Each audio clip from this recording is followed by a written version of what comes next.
Welcome, everyone, to today's presentation at the Institute of World Culture in Santa Barbara. If you don't already know, IWC is a nonprofit educational institute dedicated to lifelong learning in the pursuit of universal brotherhood and sisterhood. And it offers presentations like this throughout not throughout the year, 9 months out of the year.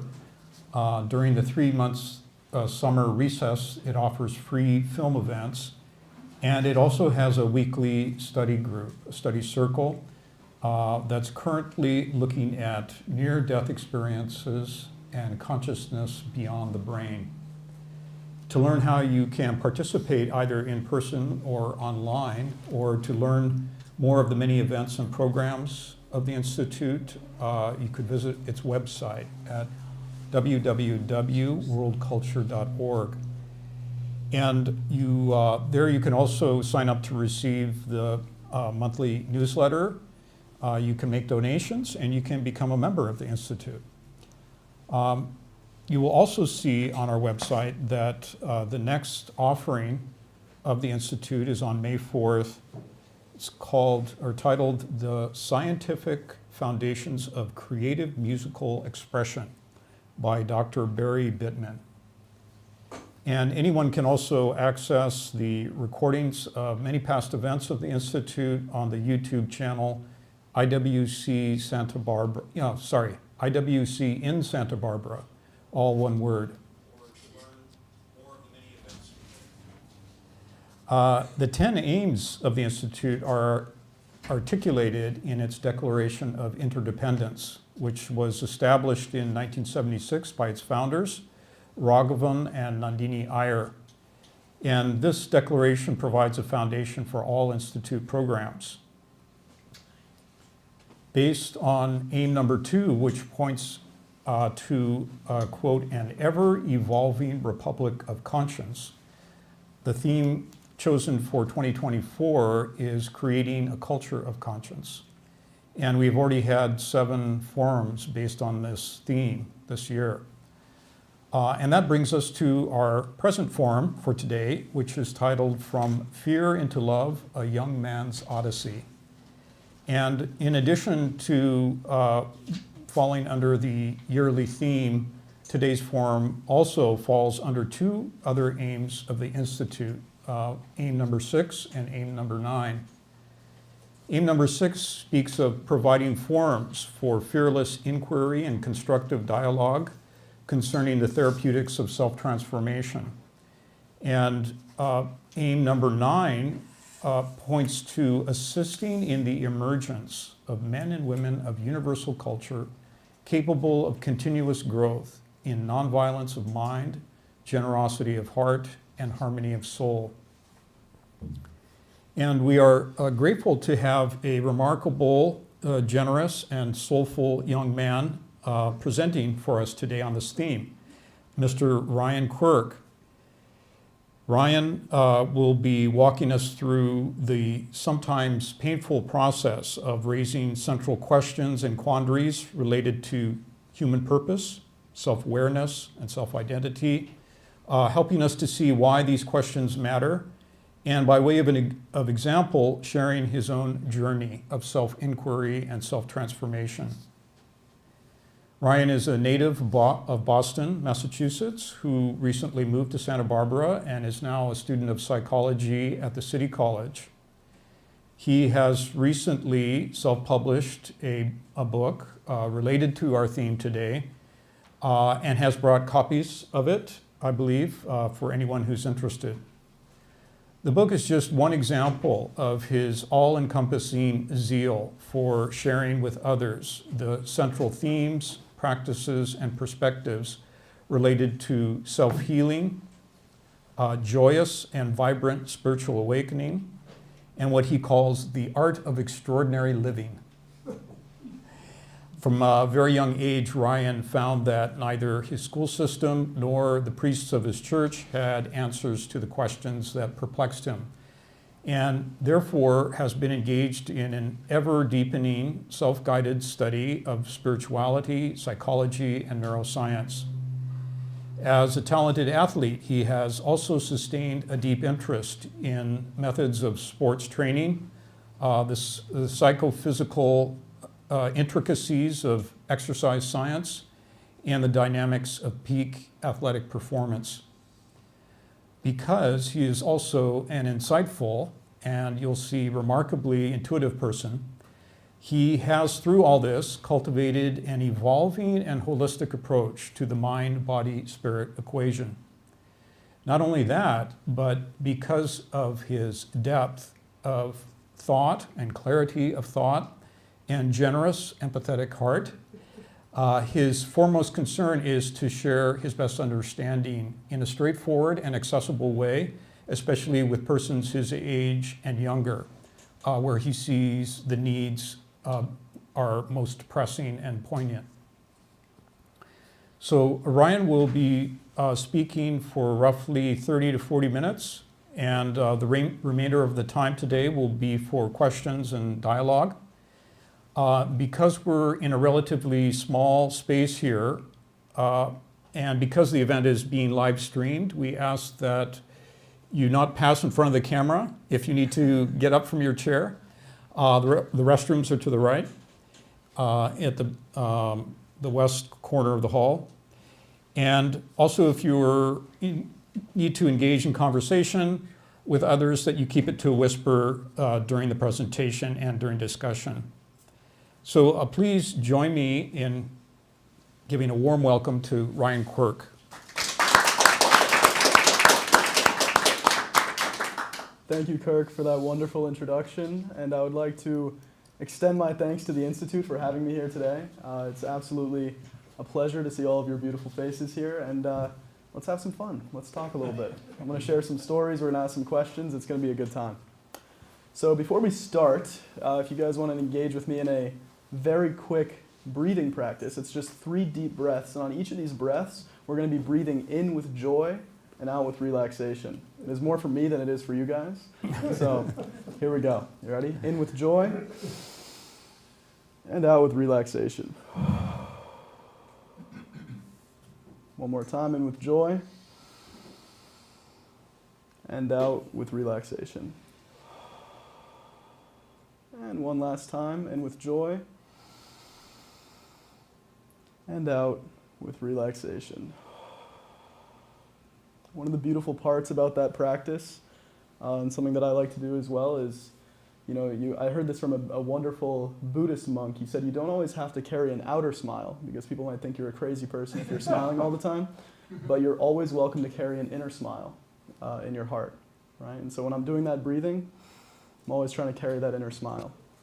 And so by a show of hands here, I want to ask everyone, who here knows someone who might either in the past or is now struggling with mental or physical health? Just by a show of hands. Yeah, pretty good amount. So that's what I want to talk about today, is this battle that we see in society, especially with young people, people my age range and younger, and really all people, of this desperate kind of seeking for a state of well-being. One of the things that I've come to in my own path, in my own journey, is that human beings either reside in one of 2 states. They're either seeking a state of well-being or they're expressing it, right? And that's what I want to help create and share with all of you, which is my journey from seeking a state of well-being to expressing it, right? So a wise man once said, "Change the quality of your questions and the quality of your life will change." But why did he say that? Today we're going to be talking about the power of big questions, curiosity, and why big questions are the ones we need to be asking to create the changes that we wish to see in the world. Today we're specifically going to be talking about 5 questions that I've inquired about in my own life, and questions that I urge you to inquire for yourself, so that you leave today not just with answers, but hopefully with more questions. The first question that we're going to be asking is, what is it that we really seek as human beings, and why? Why does it matter? The second question we're going to be talking about is, what is the nature of fear, and how do we overcome it? The third one is, what is the nature of love, and how do we embrace it? And the final question is, what does a better world look like, and how do we get there? We're going to cover those questions today as I share with you 5 personal stories for each of those 5 questions. So sit back, relax, get comfortable, enjoy yourself, and let's have a good time. So touching on that first question, what is it that we really seek as human beings? To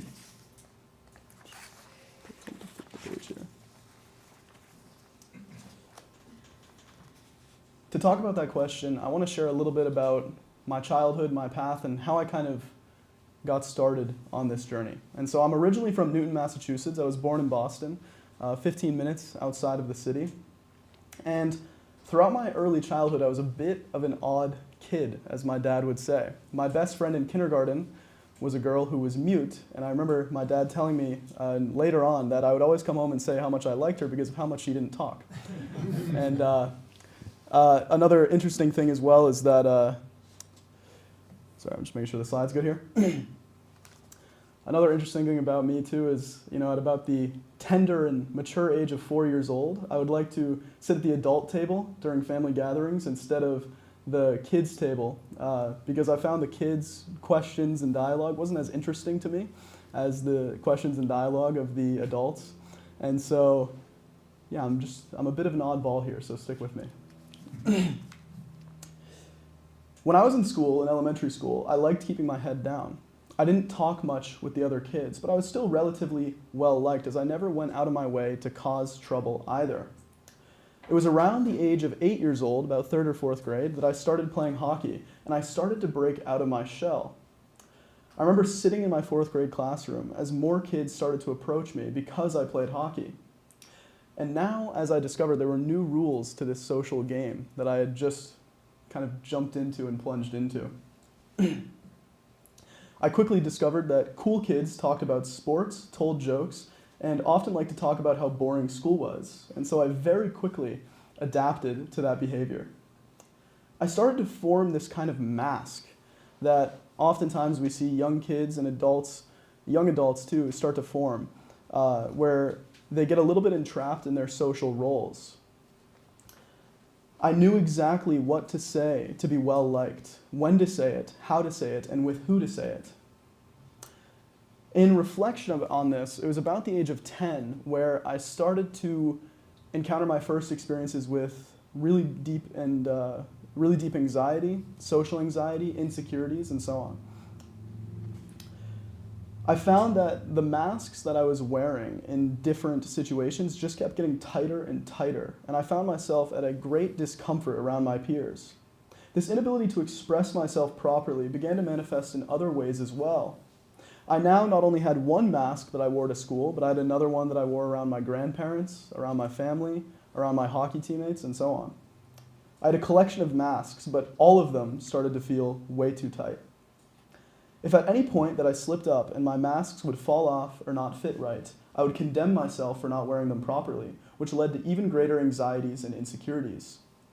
This anxiety led to my first experiences of ill health around the age of 11, where anytime that I was feeling this anxiety, I would turn to food as a type of escape.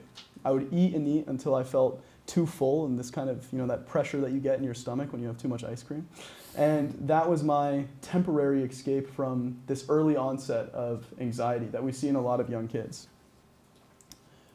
Let's go here. This is a nice photo of me here around the tender age of 5. I noticed that when I ate, the mask that I wore loosened just a little bit.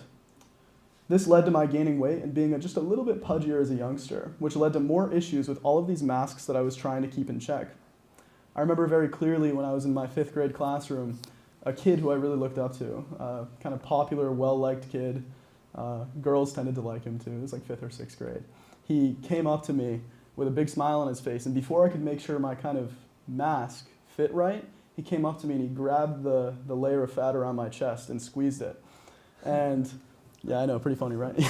It's funny now looking back. I was a little hurt in the moment, but it was funny looking back. But that really got to me.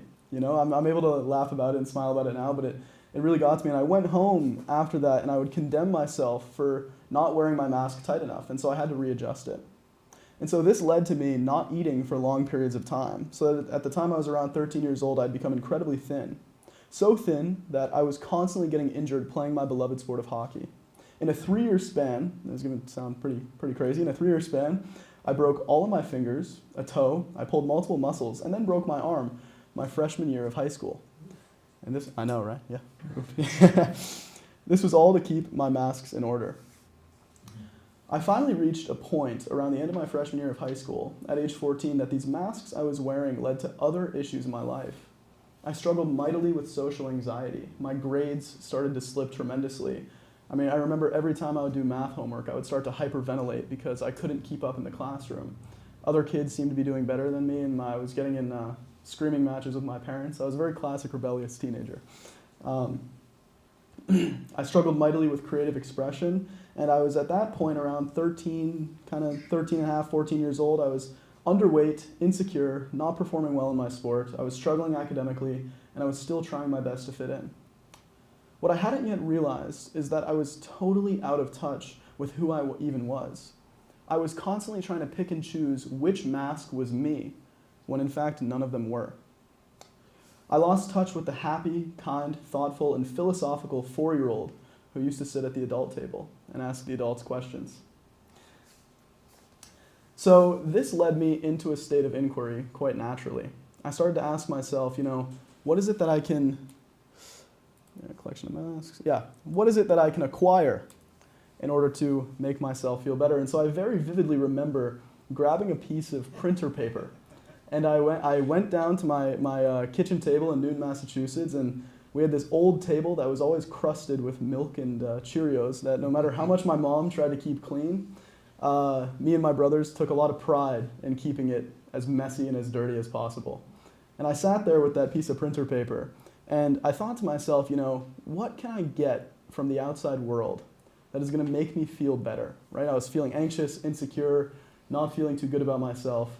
And so I made my list, right? I was 15 years old, so no judgments, please. I wanted a car. I wanted more money. I wanted more validation in my sport and from my peers. And of course, as any 15-year-old boy, I wanted a girlfriend, right? I thought that that would be the perfect concoction that would solve my issues, solve this kind of inner turmoil that I found myself in. And so from that place, I made my list. And funny enough, I had no idea about how I was going to get what was on my list. I think I looked at a few YouTube videos of like how to pick up girls and talk to them and stuff like that, but I had no idea how I was going to get what was on my list. But as the weeks and months passed, it actually started to unfold. I got my permit for my driver's license. I remember starting a landscaping business with my brother, and we were not the best at mowing lawns, but it brought in some extra money. And I actually started to perform a little bit better in my sport. This was at a time I was learning just a little bit more about nutrition, and so I started to get a little bit more validation and recognition doing what I loved. But funny enough, after receiving I also got a girlfriend. I don't know how, I pulled it off. I did get a girlfriend, yes. That's where you guys can clap, you don't have to clap. That's okay. I found myself in a relationship. And what I was very surprised to see is, in reflection, a few months later, I think I was about 15 or 15 and a half. Don't take the timeline too seriously. I'm doing my best to kind of piece it together. It's more the experiences that matter. But at around 15 and a half years old, I realized that despite receiving everything on my list that I thought would lead to the well-being that I was seeking, I was even more miserable than before. Turns out that the car comes with responsibility, and that was a shock to me. I had to fill it up with gas and drive my brothers and do all types of other things. Oh my God, the slides are off here. Is that fine? Okay, cool. The car came with responsibility. I had to fill it up with gas, drive my brothers. My parents wanted me to get groceries. I thought they just got delivered. I don't know. I was 15 years old. And this was the biggest shock of all. Relationships actually require communication work. I didn't know that. I thought once I got the girl, I'd watched all the movies, and once I got the girl, everything was going to be okay. But no, I actually had to reassure her and communicate and all that other wonderful stuff. I'm obviously exaggerating a little bit. And so this led to a kind of deeper state of reflection. Kind of like how a scientist makes a hypothesis about how to get to a certain outcome. My hypothesis was that upon receiving my list of desires, I would be okay. And yet I wasn't. So I had to go back to the drawing board.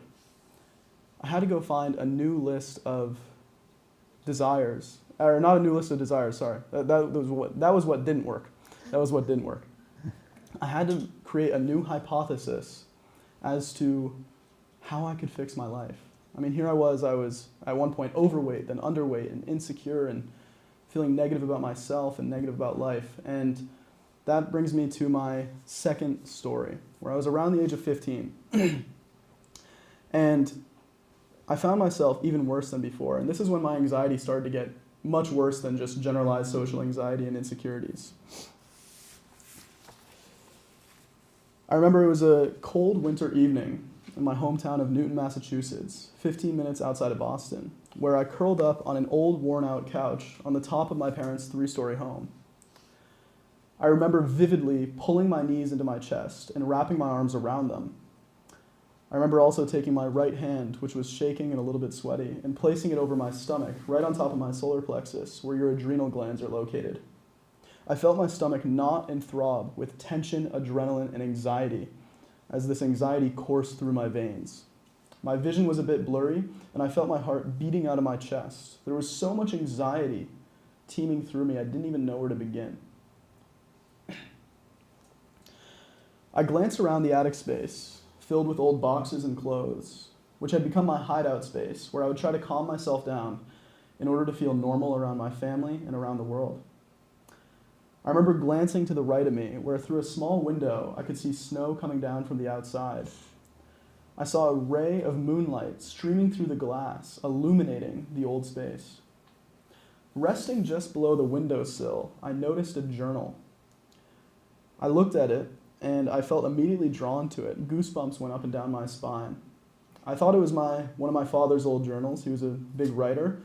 But as I felt magnetically drawn to it and I picked it up, I realized that the journal was completely empty. It was brand new, just sitting there. I had no idea why it was there. I'd never noticed it before in this hideout space. And tucked into the spine of the journal was a pen. I'd never written in a journal before, outside of taking school notes, which I didn't like to take anyways. And I had never taken interest in the practice of journaling. But this journal just kept magnetizing me towards it. I opened up a fresh page, and as I did, the anxiety that I was feeling just began to subside a teensy tiny bit. I followed that feeling of relief. I noticed my reflection briefly in the window, and I saw a thin, scared boy looking back at me. I had not eaten for the past 36 hours, as every time I tried to eat, I would simply throw up, as the anxiety and the panic attacks had become so intense that my body refused to digest food. I picked up the pen and wrote journal entry number 1, I need help. I wrote and felt myself pouring out the dread that had been boiling inside of me. I wrote about how I felt confused that this had happened. I was a healthy, happy young kid, and here I was fighting the gripping parasite of anxiety attacks and storms upon storms of negative thoughts. I wrote about how I felt isolated, how if I told other people about what was going through my head, they would think I was crazy. I dealt with existential thoughts and existential fears. I had a crippling fear of death and a crippling fear of life. So that doesn't really help. Yeah.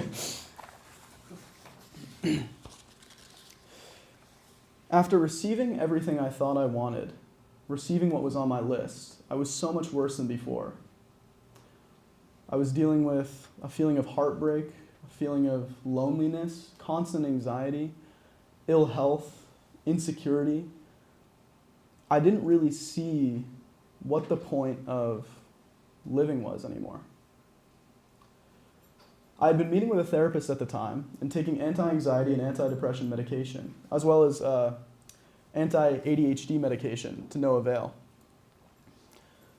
All of which I had been diagnosed with, by the way. I'd been diagnosed from a Harvard psychologist with depression, ADHD, and anxiety.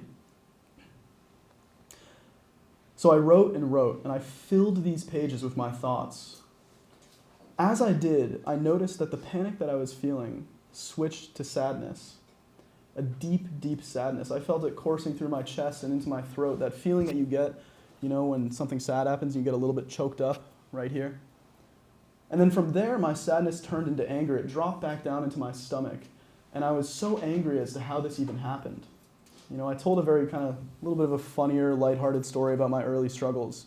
But I mean, here I was really battling something that I didn't know if I could overcome or not. I was really, utterly fed up. I had no answers from my teachers, from adults around me, from coaches, from the therapist that I was meeting with, or from the medication that I was taking. And that was when I decided that something had to change. As we see here, this beautiful quote from Albert Einstein, "The definition of insanity is trying the same thing over and over again, expecting a different result." And I did not want to be insane. What I was trying was not working, and so I had to find a new way, even if it meant going against the ways of society and how society typically treats mental health and physical health. Now, that was a scary thought to my 15-year-old self, to go against what had been traditionally taught in all of society, to go against a Harvard psychologist who I thought had my answers, but did not. And so I picked up the pen and I wrote some more. That throbbing anger in my stomach that started as panic and turned into sadness started to bubble into passion. I wrote and questioned and questioned. What must I change in order to change my life? How can I find freedom? I then wrote something that felt more as if it was written through me rather than by me. I glanced back at that journal, that cold winter night in Newton, Massachusetts, and read across the words that would change my life for years to come. I read across the words, self-mastery. In reading that statement, I realized that whatever I must master must be within me and within my control, not something outside of my control. That whatever I was seeking had to be something within me, not something that the outside world could give to me. And so that brings me back into a little bit more of a lighthearted space, a third story that I'm going to share with you all. And that story was the story of my first relationship and my first experiences with having a girlfriend. First love, as some people call it in the movies and stuff like that. I realized in reading those words and upon reflecting that everything I wanted was to invoke a certain state of being within me. I realized that I wanted the car on my list of desires to feel excitement. I wanted the relationship to feel a sense of love and wholeness and peace within myself. And so I was a little bit unsure of what it was I was really seeking, but I did get my first clue that what the outside world could not bring to me all that I was seeking. And I remember coming to this epiphany most strongly during my first real relationship. It was real to me. I mean, the feelings were all there. Although I do understand I was just like 15 or 16 years old, but the feelings were all there. I mean, I really loved this girl. Every time I was around this girl, my heart just opened, and I would get the little doses of the love and the peace and the well-being that I was so desperately seeking. One moment, there was clear skies, an open heart. I was feeling in love with life, in love with her, feeling like, maybe life had meaning again. And then the next moment, it was like being on a turbulent airplane. My heart would close again. It was like chasing a carrot on a stick. I remember the first time me and her hung out as boyfriend and girlfriend. She took me to a little spot, maybe 10 minutes away from her house, near the high school. She brought me to this bridge with a creek that ran underneath. We sat underneath this bridge, listening to music, gazing into each other's eyes. I remember that feeling so clearly. For the first time in my life, I had this small feeling of being home. Not home as an external destination in the world, but home as a feeling within my own heart. As a feeling of total peace and total love. I remember this so clearly. My hands were freezing. It was late spring in Newton, Massachusetts. And I remember She was sitting there in my arms, and I placed my hands in her coat pockets to keep them warm. And I remember feeling like that moment was so perfect that if I could only just hold on to that experience, to that feeling forever, I would be okay. But as all beautiful moments and as the nature of the universe, things change and things move and evolve, and that's a part of life. And I have some more funny memories from that first relationship. I remember, approaching her house for the first time and meeting her parents for the first time. And her mom greeted me with this big smile and this warm welcome, and her dad kind of stared at me like a hawk. He was like, what is this young hockey player doing with my daughter? But the relationship was beautiful at points. It awakened a feeling of deep love within me, of an incredible sense of happiness and meaning in life. But it was highly conditional, where if things were perfect and we were in that perfect moment under the creek and things were going well, kind of like out of a fairy tale or a movie or something like that, my heart was open. But the moment that there was arguments, or we were tired, or she was sick, or anything like that happened, the good feelings would quickly go away. I still had this deep sense of anxiety and unworthiness about being able to be loved and to experience love. This is what most human beings experience. They experience what is known as conditional love. If we get something that we like, we feel excited for a day or two. But if we get something that we don't like, we immediately close off again to life. And this leads us into an endless wheel of chasing our next high, chasing more money, more recognition, more validation, more love, all outside of ourselves. Long story short, we have confused the manifestations of love with unconditional love, the love that lies within each of our hearts. I would like you now to think of a moment in your life where you felt profound love. Maybe it was with a partner, a family member, a child, whatever it may be. If you're really into cars, like the editor of my book, Alexander, it might even be love for a car. Notice that high feeling comes and goes very quickly. It's like a wave that quickly rises up, like a surfer, right? You're riding a wave, it quickly rises up, and then it crashes down again. What I found as I began my journey of self-mastery is that unconditional love was something else. It didn't lie in chasing my next high, that next good feeling. It was the deepest truth in the reservoir of my own heart and soul.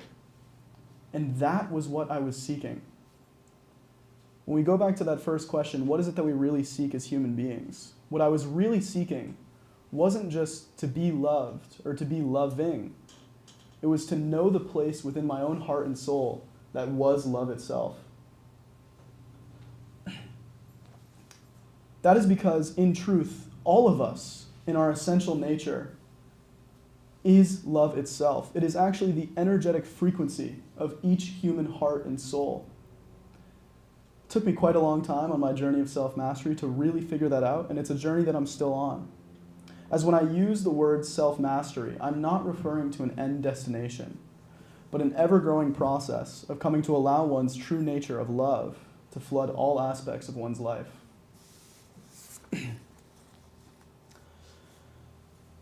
I came to realize that it wasn't the manifestations of love that I was really looking for.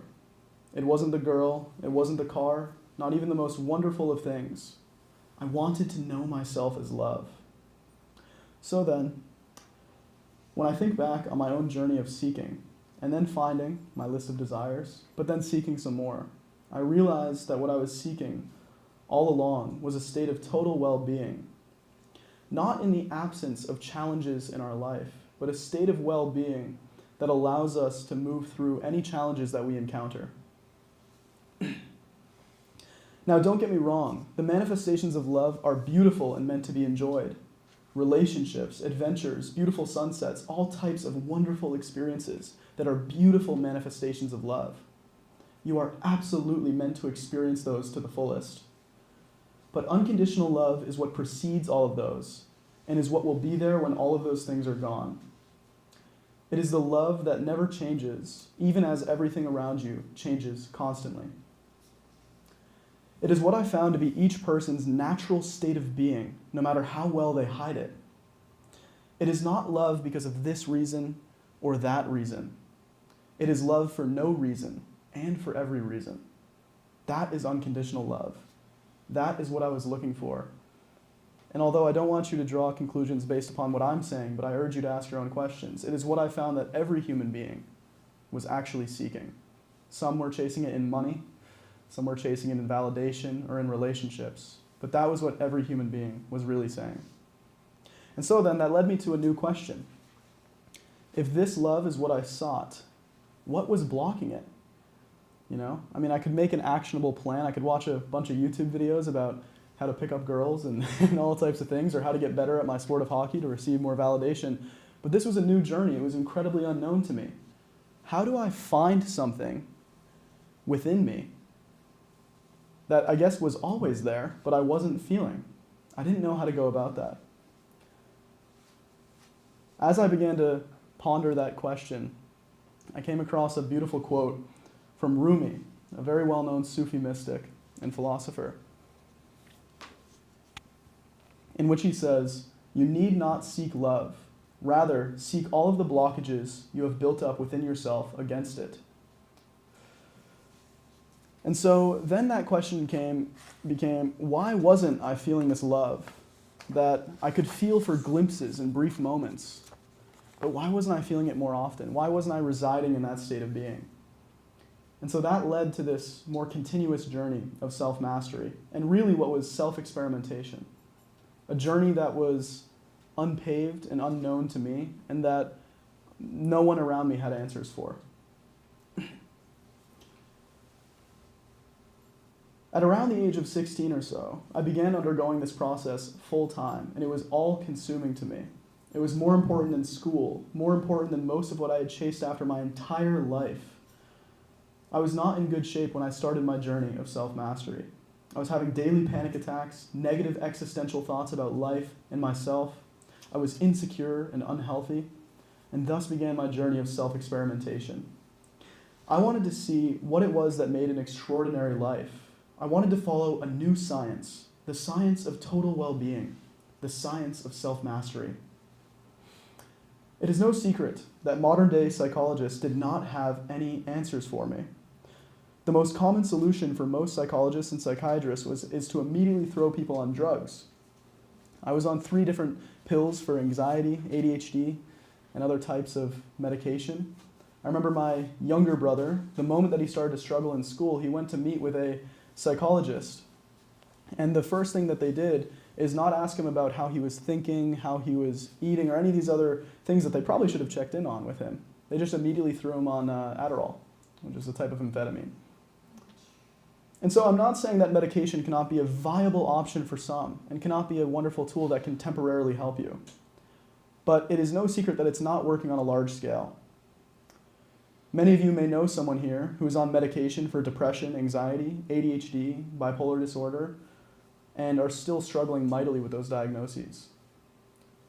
The analogy that I like to use is that medication is kind of like, or not even just medication, but the entire approach that modern psychology has taken and our school systems have taken in helping youth with mental health is like going into a garden and seeing a bunch of weeds and just taking scissors and trimming off the tops of the weeds, right?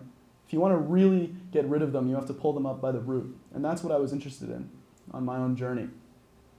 I really wanted to see what it was that I needed to unlock and access within myself to find that love that I was seeking.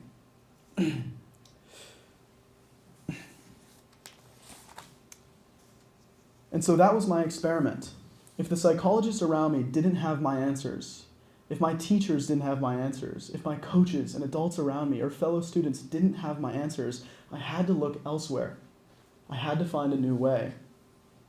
And so I searched. I think I picked up just about every psychological self-help book, neuroscience book, exercise science book, anything that I could find and get my hands on to find that new way. And I ran new hypotheses on myself. I became my own experiment to see if this wasn't working, if this other approach wasn't working, what approaches might work? And I tried just about everything. I tried cold showers and ice baths and sauna bathing and weird foods and breathwork practices and meditation and prayer and journaling and gratitude practices and incense candles and all of the scientific, spiritual, self-help methods you can possibly think of. And I wanted to see which ones really worked. Many of my experiments failed, right? As any scientist might run into. They run a hypothesis and their experiment doesn't work.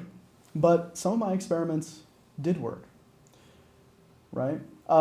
One of the things I found worked incredibly well for me was undergoing this practice of meditation. I had this preconceived notion in my mind that meditation was something only for monks and gurus living in caves, but that really the word meditation itself actually just means to become familiar with. And that in the same way a scientist studies the external world to become familiar with its properties and the laws of nature and physics, the one who engages in a practice of meditation is seeking to become familiar with their own heart and soul. And so another thing that I found too in my failed experiments was that atypical to the modern psychotherapy approach of talking about our problems, I found that when my awareness was only fixated on the problems in my life, and I was just talking with a therapist over and over about the problems, no solutions were really found. And now I'm not saying that like seeking help and expressing your problems cannot be a wonderful, wonderful tool, but it needs to be balanced with the right teachings, the right amount of guidance. And I mean, I love this quote from Tony Robbins. He says, acknowledge your problems, but give your time and energy to your solutions. And that was what I was trying to do. And it was not easy at first. I was still struggling with daily panic attacks. I was still struggling with all these insecurities and fears and anxieties. I mean, I was a little ray of sunshine. And it reminds me of this other beautiful Albert Einstein quote. Who knows why he was such a deeply, I mean, I know he's well known as a scientist, but I mean, he has some amazing quotes that just really helped me, amazing teachings. He said, you cannot solve a problem from the same level of mind that created it. And I think that's what we see in the world today in our school systems and our political systems, is we're trying to solve new problems from old models. And you can't do that. As Albert Einstein said, and I would trust him. I think he's a pretty smart guy. And so that was my process. From about 15 to 17, and even till now, I have not stopped experimenting, seeing what tools, techniques, philosophies, perspectives, and ideas resonated with me, and seeing whether or not they worked. I tried, I failed, and I tried again. And I tried to document my journey. I was doing just about everything. It was all consuming to me. And what I noticed is as I ran these experiments and tried and failed, is that some of them started to work. I actually found myself not just managing my symptoms from prior diagnoses, but actually healing them, becoming asymptomatic, no longer showing symptoms of anxiety, depression, or ADHD.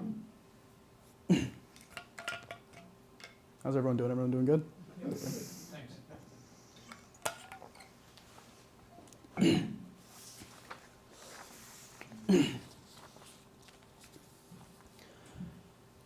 And as I ran these experiments on myself, I quickly found that I was not only managing my symptoms that many psychologists believe are incurable or you just have to live with or manage with medication and other therapies, but I was actually fully healing. I was waking up every single morning in a state of love and joy and excitement for the day, right? And so I got very curious, what blocks this natural state of well-being that is really within us all? What blocks the love that is within all of our hearts? And what I realized is that it all came back to fear. Even from those early ages, being in elementary school, I feared the opinions and judgments of others. And it's what led to the creation of all of these various masks in the first place. The fear of being who I was led to the constant creation of what I was not, which branched out into fear, anxiety, insecurity, the inability to focus, and all of these other energetic distortions that came from that root cause of fear. So that brings me to the next question that we're going to talk about, which is, what is the nature of fear, and how do we overcome it? If well-being and love is what we seek, and fear is what blocks it, that becomes a very powerful and potent question. How do we overcome fear? You know, I was a very afraid kid for quite some time. I had a very philosophical mind, and I would often ponder big questions about life and the universe, and become very afraid. I was afraid of girls. I was afraid of others' opinions. I was afraid of what would happen after I died. All these types of existential questions, they were running through me from about 5, 6 years old, right? I will never forget the first time I heard a teaching about fear that changed my life to this day. It's a teaching that I still use, where I was walking through my hometown of Newton, Massachusetts, and I did what I normally did during that time, which is every waking moment of my day was dedicated to this process of learning, self-experimentation, discovery. I was so sick and tired of being in that state of negativity that I would do anything to overcome it and see how I could access the love that my heart and soul craved, that my heart and soul was, really that I craved. I was trying to let through me more. And I remember listening to a podcast, and I heard, I believe it was Tony Robbins. He said, fear stands for false evidence appearing real. And just that one understanding changed my life so mightily. I mean, just for years and years to come, every time I started to feel afraid, instead of running away from the fear, I would simply remind myself of that saying, this is just false evidence appearing real. Well-known philosopher Alan Watts once said, the best way to approach fear is the same way you approach a ghost. It often likes to scare you from afar, but the closer you get to it, the more illusory it becomes, until it dissolves around you and wisps away. The way I used to handle fear, and the way I notice most human beings handling fear, is to push it as far away from themselves as possible. And yet when I did that, it would never go away. This also leads to the endless chase of things outside of ourselves in order to feel okay. Seeking a new relationship, more money, more validation, everything that I already mentioned. And so what I started to do, and this was not an easy process at first, it still isn't easy, but anytime I would feel fear, I would let it get much, much closer to my heart. I would almost let the vortex of energy that was my heart space almost kind of dissolve the fear. I'd let the fear get very, very close. And what I noticed is that it started to dissolve the fear. The fear started to reveal itself as being an illusion. I remember specifically the first time I did this, I was sitting in my room back in Newton, and I was sitting in this little blue IKEA chair. It took me like 5 hours to build myself. Those things are way too complicated. And I was sitting on it cross-legged, trying to look very meditative, trying to look like a Buddha or something like that. And yet inside, even though I looked very peaceful on the outside, kind of sitting like this, I was overthinking, all the kind of noise. Anyone in here who's ever meditated before knows that feeling, right? You sit down, you look very peaceful on the outside, and just all of a sudden, storms and storms of thoughts just start racing through your awareness. And so I was sitting there, and I started to feel this intense fear. I mean, it bubbled right up through my stomach, through my chest, and into my throat. And I was trying to identify what it was. And my initial urge was to leave the meditation, go grab a snack, play a video game, do something, go get away from this. But what I had to quickly realize is that this fear was inside of me, right? I can't reach inside of myself and say, here's fear and here's love. It was inside of me. And so if I wanted to release it, I had to understand it. I had to get a little bit closer to it. And so I let the fear come in, and I started to explore what this fear was. And I realized that ever since I was about 7 years old, all these old images were playing in my mind, these intrusive thoughts of every time I had failed or stuttered or messed up or anything like that was just running through my mind. And I realized that I had an incredible fear of rejection. And rejection from life, rejection from other people, but really what the even deeper root fear was. And I love this definition of fear. I forget exactly who said it. It's that fear is the perceived separation from love. And for so much of my life, I lived in this state of perceived separation from love. I felt I was unworthy of love, that nobody understood me, nobody loved me. I didn't love myself. That fear is what took its place. the perceived separation from love, because in truth, none of us can really be separated from love deep down. And so I brought this fear closer and closer and closer within myself until finally I felt it just pass like right through here, and it just dissolved. And I didn't do it by pushing away or condemning the fear or casting it out. I gave love to the part of myself that was afraid, and then the fear vanished. And as I went through this process, trying out different tools and techniques and ideas and philosophies, as I said, I started to transform. I was no longer just trimming the weeds in the garden of my mind and heart, but I was pulling out problems from the root and overcoming them for good. And it led me into a state of really now what I can safely say is full healing and total well-being.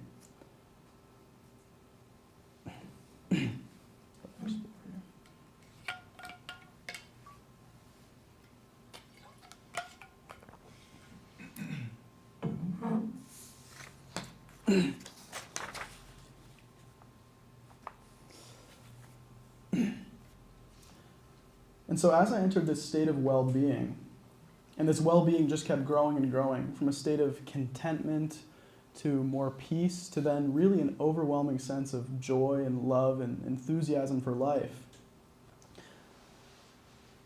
I started doing better. I realized that I had somewhat done it. Again, the journey of self-mastery, anyone's inner journey or spiritual journey or psychological journey, whatever it may be for you, it's an ever-expanding one and it's an ever-ongoing one. It's one that I'm still on. But like I said, I no longer deal with the anxiety or the depression or the panic attacks and just the state of distress that I used to deal with. And so this led me to a point at about 18 years old where I had graduated from high school and I didn't really know exactly what I wanted to do. I spent that summer landscaping around my hometown with my brother. I had gone into a few schools and decided to go to one in upstate New York for no particular reason other than that one of my close friends from high school decided to go there as well. But I wasn't really sure what was next, but I also didn't really care because I was happy and I was doing well within myself. In just a few years' time, I had gone from daily panic attacks, existential dread, constant inner turmoil, to being one of the happiest people I knew. I actually had started to forget what it was even like to be angry, upset, and stressed because of how rare those emotions started to become in my experience. And so I packed up my parents' minivan, filled with my clothes and belongings, and headed 5 hours north to upstate New York, where I was now off to college. Getting there was an odd but exciting feeling. My dad helped me move into a dorm room that was 4 floors up with no elevator. He was thrilled about that. Into a cramped space for that semester. It was an odd feeling watching my family drive away. For the first time in my life, I was away from the influences that had surrounded me, but I was also away from the pain that had plagued me.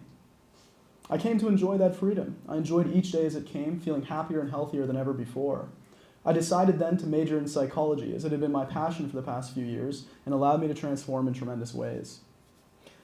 But what I noticed when I got to school in upstate New York is that although I was doing well, there was many, many people around me who were not doing well. I remember meeting my first roommate. He was a thoughtful, smart, philosophical guy who seemed nice enough. However, in the coming weeks, I noticed more and more pill bottles stacking up on his desk. Our room was divided in half, and it looked like 2 entirely different rooms. My side was rather organized and well-kept, whereas his was filled with dirty clothes, food that was being left out, stacks of unfinished work, and a mini fridge filled with liquor. He was on a host of anxiety and depression medication, regularly drinking himself to sleep, despite being a very thoughtful and smart guy. That's not to throw him under the bus. He's a nice guy. He's a nice guy. I also remember as I explored college life, I had gone to a few college parties. They weren't really my scene. I remember the first one that I went to, I was sitting in a dimly lit living room of a frat house, completely sober. And it was there that a beautiful girl came up next to me who was tall and thin, but she had a beautiful smile. And we started talking a little bit, and she said that she was 20 years old. And then out of nowhere, she turned to the side and did a line of cocaine, which really surprised me. But then she started talking to me. I was sitting there just sober, enjoying the peace and well-being that was what I had come to find was my natural state. And I was sitting there, and she just immediately out of nowhere started opening up to me about how she felt so awful about herself. She felt depressed, she felt anxious, she was dealing with physical challenges. She told me about an abusive relationship experience that she had, and that the drugs would make her feel better for just a short while. And these experiences just kept happening. I was walking around in a state of total well-being, carrying my inner smile everywhere I went. And yet I kept running into those who were struggling and suffering mightily. I recall another occasion where I was walking by a bus stop, right as it had started to get a little bit chillier and summer rolled into fall. And a shorter, older man approached me out of nowhere. He looked a little bit disheveled, his hair out of place, and not a particularly healthy-looking guy. But he had these tremendously wonderful-looking blue eyes. We started chatting a little bit, making small talk about the weather and such, and then out of nowhere, he told me how he felt deeply afraid and lonely. We talked there for just about a half an hour or so, and I haven't seen him since, but he shared with me about how he was abused as a young boy and that he had never told anyone, and was still suffering mightily with a host of mental and physical issues. What I realized is that my experiences and early struggles were not unique to me. I was not an outlier. There were countless people struggling and suffering in mind, body, and spirit pain. I realized that young and old people alike were amidst the same challenges that I had dealt with earlier in my life. And so that time, my first and only semester at that school in upstate New York, a deep desire was born within me. How could I help other people find the well-being that I had found? It almost felt wrong that I was in such a state of well-being and I'd found this tremendous state for myself, but that other people around me didn't have access to it. And I don't think that came from a selfish intent. I just didn't even realize that other people, I thought I was unique at the time. I didn't know other people went through what I was going through entirely until I realized that so many people were. And so this burning desire was born within me. How could I help other people? And I remember one specific story directly where I remember first attending this psychology class as a psychology major, and a very small woman with a thick Russian accent would kind of talk to us, or yell at us a little bit about the founders of psychology like Freud and William James. And I just began to stop paying attention. It didn't seem interesting anymore. Now, anyone watching who's in school, don't do that. Pay attention, okay? If you're working a job, pay attention. Don't be like me, okay? But that was what was happening. I wasn't paying attention where it didn't feel interesting. I was feeling so much overflowing well-being within myself. I was healthy and happy and doing well that I was only interested now in helping others find the same for themselves. And so I would sit in my classes and I would sneak in other books. I was really rebellious at the time. I would sneak in other spiritual texts and psychology books and stuff and hide them behind my laptop and start reading them and taking notes and cross-connecting points and putting them on Google Docs and all types of things like that. And I remember one specific fall day, I was sitting in that psychology woman with the Russian teacher. And the leaves had just started to fall in upstate New York. It was very beautiful. The blustering winds outside kind of, berating the small campus that I was in. And new waves of inspiration began to hit me. I was cross-connecting notes between 4 books I was studying at the time: an ancient spiritual text, a New Age metaphysical text, a positive psychology book, and one other book as well.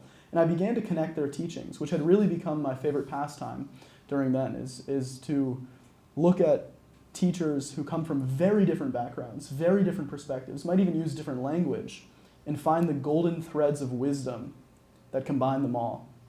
And so I was sitting there, and this wave of inspiration hit me, and I remember I just started writing and writing and writing, and I was taking notes, and I had totally lost track of time and space.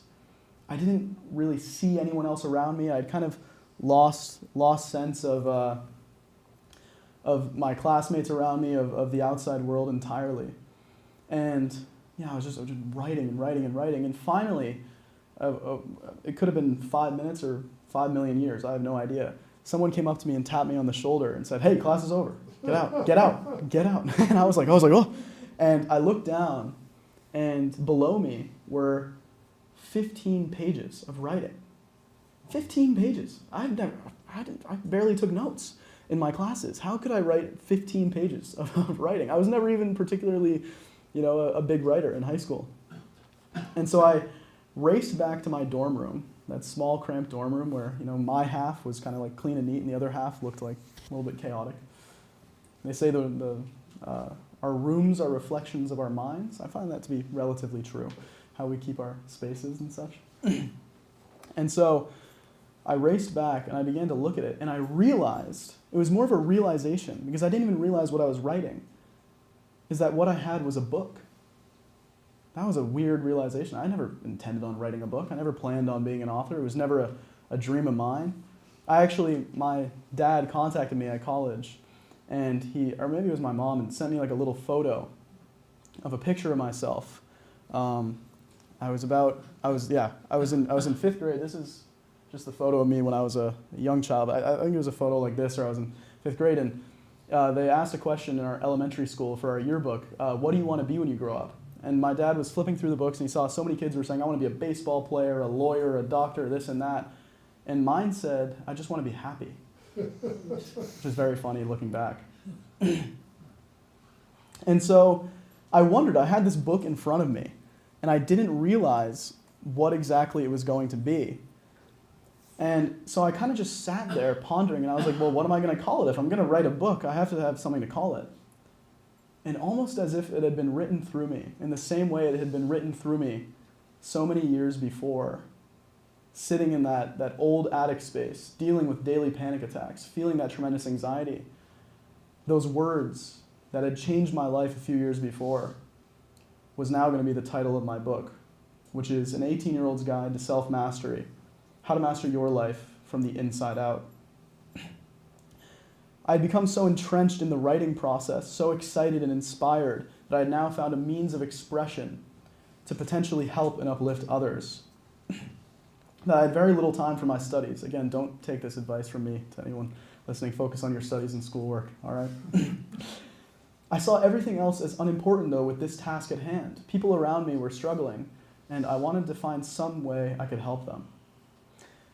And so I'm not encouraging anyone listening to drop out of school or work to write a book, but that's exactly what I did. I needed time to reorient myself on my new path, and I had a burning desire to help others find the health, happiness, and connection to life in the universe that I now knew every human being holds within them. And so after that first semester, I left, and I told my parents, to their shock, that I was leaving college and writing a book, which they were a little bit on edge to hear at first, but they were very supportive. I had very loving parents. Shout out to Mom and Dad if you guys are watching this.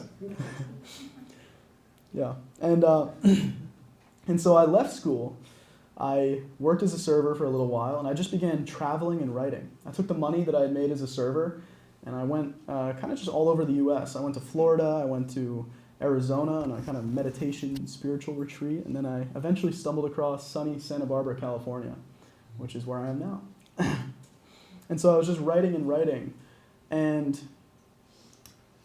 I eventually finished my book here, which is not loading here.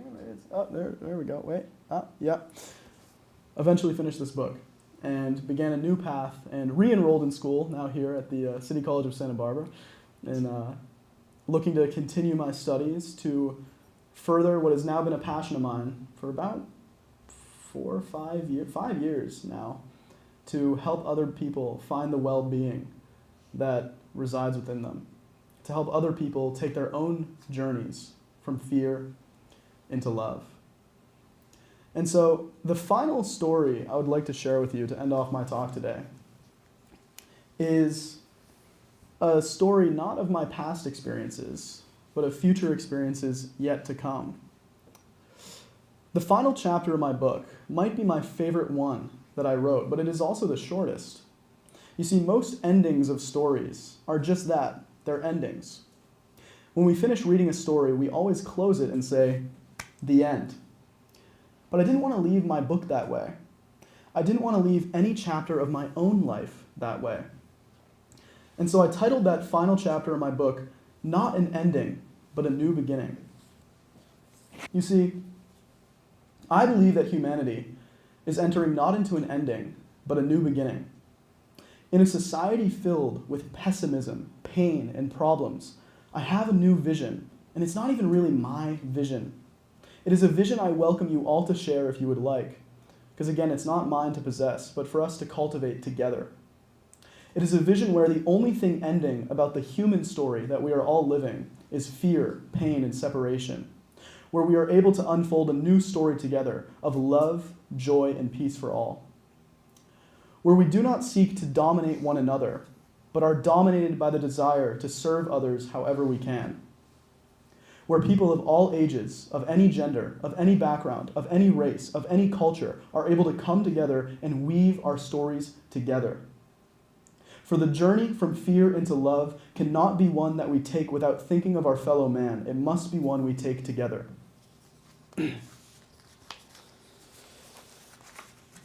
I preach self-mastery, not as a means of only thinking of ourselves, but so that each of us may become beacons of love and be like lighthouses, radiating that light onto others, radiating the light that lies within each and every one of us, which I now know to be absolute truth. That is what self-mastery is really about. It is about becoming the change that we wish to see in the world. As Rumi said, what a brilliant guy, Rumi. Yesterday I was clever, so I wanted to change the world.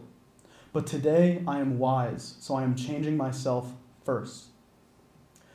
So I ask you all now today to ask more questions, not to just leave this talk with answers, although hopefully you got some things from this. Hopefully you learned something, maybe. But to leave with more questions in your own lives. To not accept that which feels deeply out of touch with your own heart, but to ask new questions that pave the way towards new solutions. This is my vision for a loving, curious, and wise humanity. A world not free of challenges, but a world where each person is equipped with the love, wisdom, and understanding to overcome whatever comes their way. In my eyes, the universe itself is a never-ending love story, and each of us is a thread on that magnificent tapestry. So I ask all of you now, what will your story be? What will the story we create together be? Will it be a story of fear or a story of love? Thank you.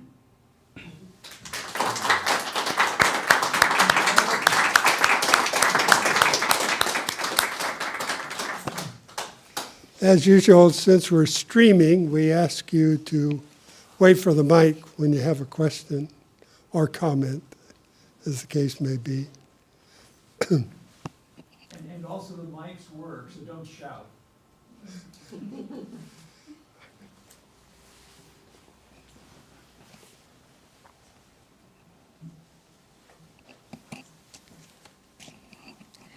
I just have the image of the garden and the weeds, and not to cut the tops off because you have to go deeper and pull them out of the soil. But in fact, the seeds of the weeds are in the soil, and they're going to come back. So perhaps I would suggest that we learn to love weeds and ask what their purpose is. Well, yeah, so touching on that, like I said at the end, it's not about removing all challenges or all hardship, but equipping each person with the tools to overcome anything that comes their way. And to recognize that each person's birthright is a state of joy and a state of love. It's a state of total well-being. And when you talk, do you mind saying that one more time? You said the seeds in the garden, that image of the garden, the seeds of things that have come back. I lost my mic.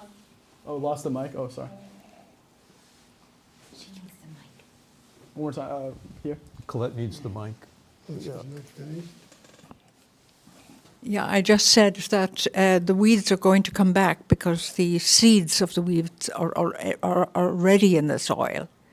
So perhaps the thing we have to learn is to love the weeds and to ask what their purpose is. I completely agree with you. That's why when I talk about overcoming fear, I say not to push it away, but to bring it and kind of almost magnetize it into your own heart. Because love, the love of each human heart, is the light that dissolves all darkness.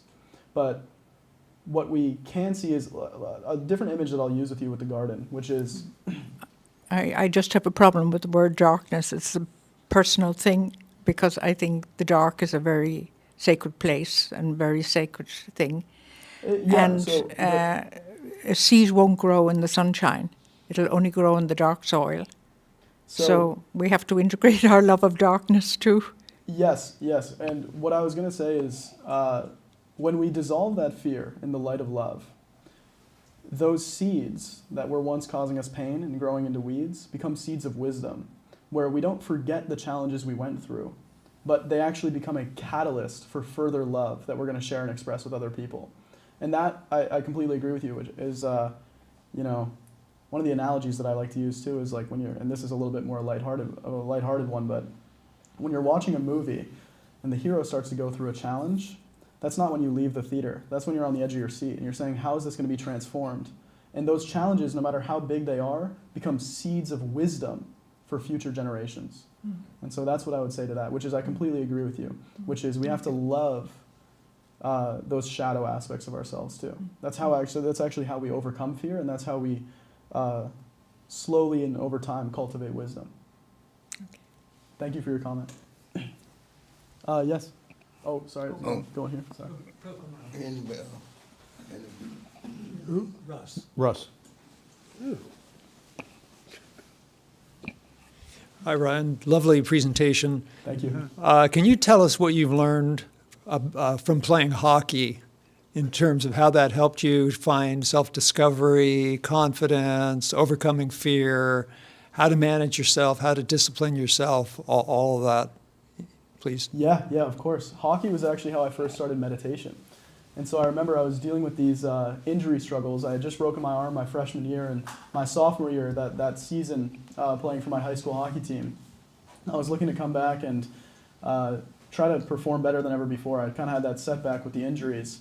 And so I was researching, and when I came into that sophomore year, my skills were all there. I'd done the physical training necessary to be a good athlete, but I hadn't yet done the mental work. And so even though physically, when I came back my sophomore year, I was stronger, faster, doing better skills-wise, come game time, I was still super nervous, afraid of getting injured again. And so that led me back into this kind of seeking. And I started to research athletes who were peak performers. And what I realized is that the biggest distinction between good and great athletes, it doesn't lie in their physical abilities alone, although many of them are obviously very physically capable.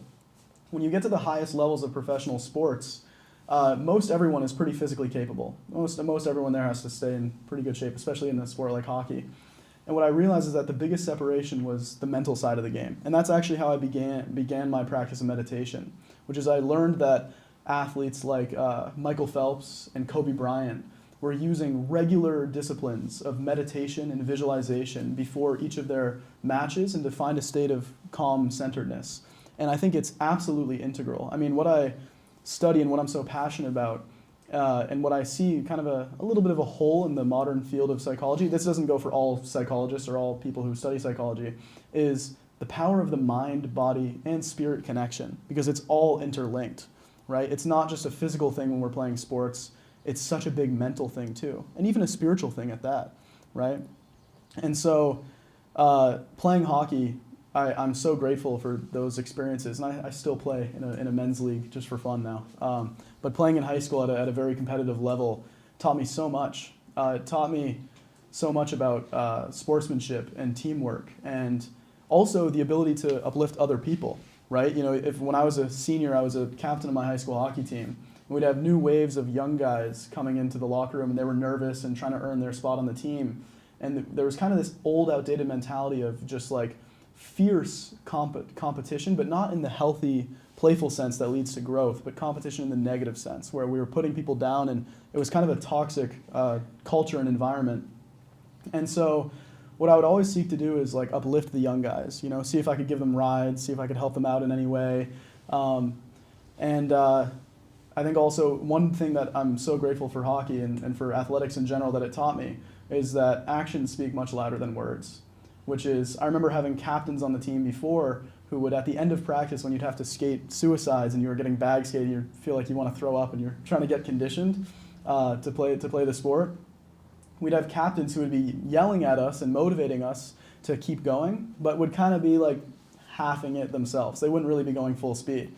And so what I tried to do is, no matter how much my lungs were burning or feeling pain or my legs, shaking and sweating, is I would try to be the first one on the ice and the last one off, because I knew that as a leader and as a captain, it was not about what I said, but it was really about what I did. And so I have so much gratitude to sports, hockey, athletics in general, and it's been an amazing path in terms of uncovering my own mind, body, spirit connection. Yeah. Ryan, thank you so much for allowing us to go into a world of, in terms of how people think and how people overcome and how people master in a way that's helpful to oneself and others. And I'm just wondering, and I don't think this is a function of age, but maybe it is, I don't know. How do you feel about the contemplation, not just reading, but the contemplation of great ideas, whether it be the Bhagavad Gita or the Bible or the Quran? Has that helped you in any way, or what insight do you have, at least right now, about that activity? Yes. Yes, to put it simply. Meditating on, reflecting on great ideas, masters of wisdom, these beautiful, deep, timeless teachings has been absolutely transformative. You talk about the seed analogy.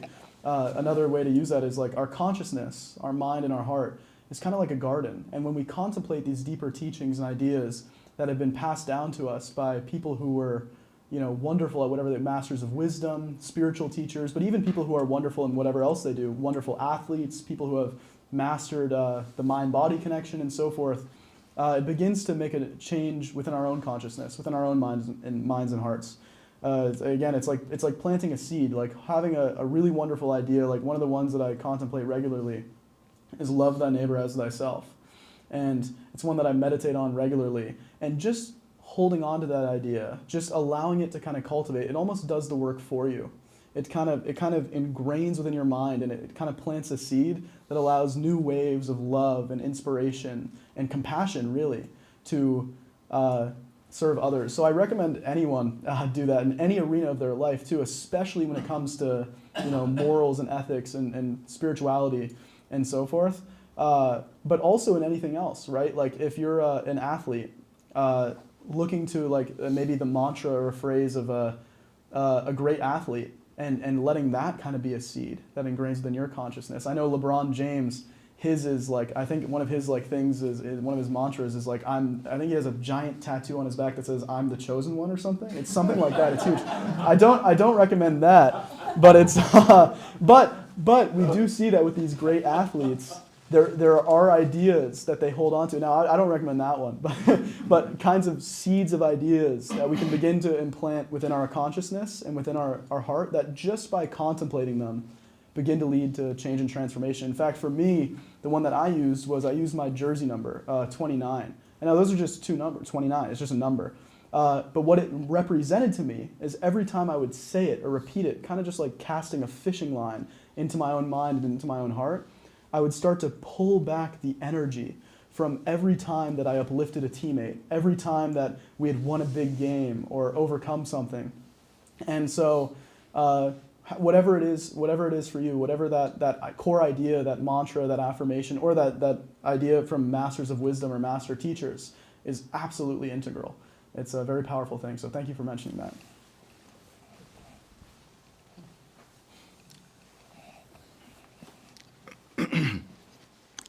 It's really true what you said about fear can stop you from being compassionate, loving, and kind person. But sometimes fear is useful. It stops you from jumping over the bridge, for instance. Yes. And is it really wise to get rid of the fear completely? What I kind of say is fear dissolves into wisdom, but I understand what you're saying, which is fear is a very powerful agent. In fact, it was fear that kind of led me on my journey of self-mastery. It was being so afraid of what might happen if I didn't make a change that sparked the change. And so in that way, I'd say maybe, I would say in general, just as a general thing, fear does not need to be in our lives in many ways in terms of the way that it manifests. A lot of human beings, we worry about very, very little unimportant things, and it stresses us out and it takes away from our well-being. But the fear of if like a bear is chasing you, that's a very valuable fear. It's going to help keep you alive. And then also fear in the sense that fear can kind of be a motivating factor too. So what I would say is bring wisdom to the fear. That's again what I talk about, which is draw the fear closer to you. Don't push it away. One thing I really love is that all emotions, whether it's fear or love, are just messengers. The word emotion actually means energy in motion, and all energy carries information. So we can understand then that fear or any other emotion is just information in motion. They're messengers telling us things about ourselves. And so having the wisdom to draw in those emotions closer and closer into our own hearts and hear what they're telling us can be very valuable. And so what I would say is, in a general short sense, we don't need to experience about 95% of the fears that we do experience, but bringing wisdom to some of those deeper fears, or even just those survival-based fears, can be very powerful. And in that sense can be used as a catalyst towards love. So thank you for that. Thanks, Ryan. I was particularly interested, if you could say a little bit more about ADHD, because it's such a huge problem, right? It's really at epidemic proportions, it seems. Yes. And we tend to think that it's a product of sort of media saturation and the use of iPhones and iPads and computers and the tremendous availability of imagery and of information, but just this constant useless feed that's available to any young person if they have an electronic instrument, right? But the way that you described your transformation from being a person caught in that ADHD syndrome, which is the lack of being able to focus, a sustained focus. That would be one of the characteristics of it, right? Yes. That your inability to focus the mind, calm the mind, center the mind, but you didn't really talk about how that transformation occurred. You just it was sort of like it happened as a result of something else, it seemed. And I was wondering if you could explore that and explain that a little better. Of course, yeah. ADHD and anxiety are very closely linked. So I noticed my symptoms of ADHD start to disappear when I started to release those fears and release anxiety and integrate many other tools, too many tools to talk about in just one talk. But I think one of the main things, one of the issues that I see, especially in school systems, is that ADHD, I think for most kids, first of all, I think it's overdiagnosed. I think there's a lot of kids who simply, they don't focus for like a few classes, they don't get good grades, and people go, oh, they have ADHD and attention issues.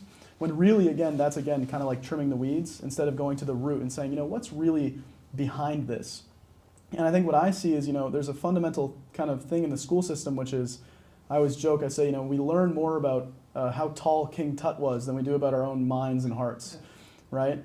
And I think that kind of there's a kind of misguidance in the school systems where, we're learning so much about the world, which is beautiful, which is wonderful, but we don't learn anything about ourselves. And for me, my symptoms of ADHD immediately dissipated through the practice of meditation. And not just the seated practice of meditation and sitting there with my eyes closed, cross-legged, looking like, hopefully like the Buddha, maybe a little peaceful or something. It started to dissipate when I became more meditative just by my very nature, or rather awakened to the aspect of my being that was already meditative. Because again, meditation just means to become familiar with. And so when I saw I was able to witness my own thoughts instead of being lost in them, witness my emotions and bring them in and understand them instead of being lost in them, my ADHD completely subsided. And I think one of the things that I notice about kids who might actually have like some form of attention issues and ADHD is when given the right tools and understanding, it can really become like a superpower. Because one of the things we see with kids with ADHD is they're so passionate about a few ideas. They're so like drawn to them that it's hard for them to focus on other things. And by learning how to encourage them and to teach them through combining the ideas that they're passionate about, with other things that we want to teach them, can almost be like a type of superpower. I mean, I think kids with ADHD have a much easier time getting into the flow state than many adults that I see are able to when it comes to creative tasks or doing something that they love. I mean, my younger brother, for example, has been diagnosed with ADHD, but he's just a tremendous basketball player. I mean, the moment he touches the court, he immerses it, he loses himself in it, he falls in love with it. And I think that's what we're seeing in the younger generation, which is we're seeing a lot of kids who are just so passionate about what it is that they're passionate about that they have a hard time focusing on other things. And so I would say it's a multi-layered thing. It's not just like one answer, like here's the cure for ADHD and here's the cure for attention issues. But I think we just need a deeper understanding, and I think it starts with teaching kids at a younger age how to understand their own thoughts and feelings. Because many adults don't understand their own thoughts and feelings, let alone young kids who are now in school and in social groups and settings. They don't know what to make of it. And so that's my response for now. Thank you again. This is mind-blowing. Wow. I don't even know where to begin. But my question, especially with all that you said, my question is, all the voices we hear, you walk, even here, you walk, you hear birds. You walk, you see people arguing. You know, you walk, all the things you mentioned. We hear so many voices outside, but also we hear a lot of voices within us. Busy, busy, busy, busy. Busy, busy, can't even, So the question, can you say something about constructive listening and speaking as a form of transformation? Yes. Anyway, I don't know. No, I love what you said, and kind of what I would equate to that is those voices are kind of like what I was describing earlier in the talk of like the masks that we put on, right? It's like this voice is like saying this thing to us, right? And then we pick that up, and then we have this voice saying this thing to us, and we're dealing with all these inner voices, right? We often like ostracize those who are diagnosed with schizophrenia in society, but yet many adults are dealing with countless voices in their head, just constantly berating them and talking to them, and this kind of inner dialogue that's going on all the time. And when you talk about listening, one of the things that I kind of have found to be really powerful, again, touching back on that theme of meditation, is being able to rest in witnessing, or what I kind of call like gentle or simple awareness, which is instead of immediately getting all tangled up in the voices that you might hear, or like the different thoughts and storms of overthinking, is just be able to witness them. I mean, I oftentimes describe the practice of meditation as like, it's as if someone was yelling right in your face, like right here. And meditation is like, they're still yelling, but now they're just like 20, 50 feet away, right? They're still yelling, but now you have a little bit of breathing room, right? And so when it comes to this overthinking, when it comes to our negative beliefs and these voices that we hear, the ability to create a little bit of separation, right? Practices that can help with that is mindful breathing, meditation, other things like that. Just being able to observe the thoughts instead of becoming so entangled in them, right? Like if you have the mind, I often compare to like a body of water, which is the normal state of the human mind is that pond or that body of water is thrashing and crashing, and you can't see your reflection clearly in the water.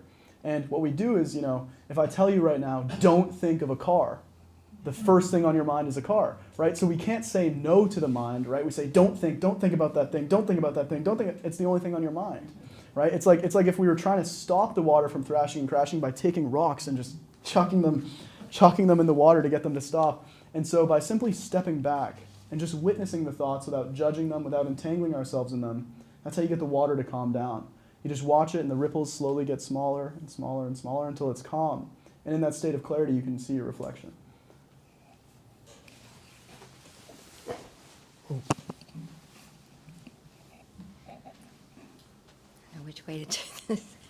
Thank you so much for being here. I feel like I'm 77 years old, and it's taken me my whole life to get to the understandings that you have at your age. I mean, it's just amazing. And I know we all need what you're sharing, but there's such a great need with young people, with high school and college students. You know how they're struggling, and it's with medications and all of that. Do you have a vision for how you can create change to help that? And beside your book, which is wonderful, but what else do you have in mind about that? Yeah, I mean, a part of my future path, hopefully, and it's a path that I'm still on, I'm still learning and understanding these things myself, is to maybe create some kind of updates and changes in the school system specifically.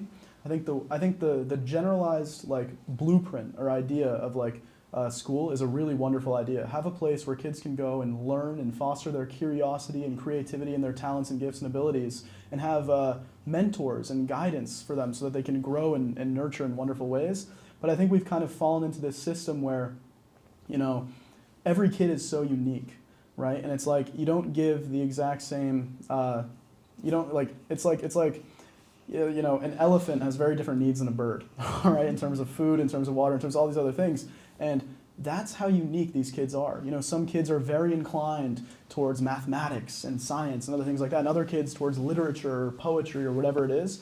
And I think we need to start to cater to the needs of kids and not judge them just based on the letter grades that they get in schools. And so a part of my, and I think also more education at a much earlier age about our thoughts, our emotions, how to treat other people, would be of great benefit. So it's something that I hope to eventually, in some way, shape, or form, I'm not exactly sure yet, eventually be able to enter into school systems and maybe educate teachers or help create new blueprints and new ideas that can help kids from a young age. And the analogy that I kind of compare that to is, you know, when I tried to learn Spanish in high school, I really struggled. I had like a D plus and a C minus. Those are my 2 grades.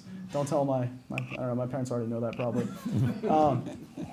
But kids who learn languages from a very young age never struggle. They're very fluent. If they learn it and they're around it from the time that they're very young, they pick it up naturally. And so the sooner that we can teach the younger generations, these young kids and these young adults, about their thoughts, their emotions, about how to understand them, how to understand fear and the feelings that they're having, the sooner we're going to see a society where we are filled with creative, compassionate, and loving individuals. So thank you. One thing you didn't mention that I'm curious about is, was there a part of your journey where you changed what you were putting into your body in the way of nutrition and became more conscious of processed foods and preservatives and coloring in food and sugar and sodas and all that sort of thing? I'm just curious. Yes, yeah. Well, as an athlete and as someone who studies the mind-body-spirit connection, it's just my greatest passion in life. I've studied a lot about that. I myself am a vegetarian. That's a personal choice. I don't expect other people to make that choice, but it's come with a lot of thought.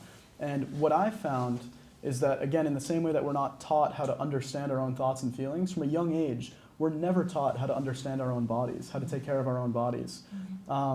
And what I say is it's actually much simpler than people make it out to be. If you look online and you say, what nutrition is best? You're going to see one article in some Stanford doctor saying a carnivore diet is best. And then you see another article that says a vegan diet is best, and this is best, and this is best.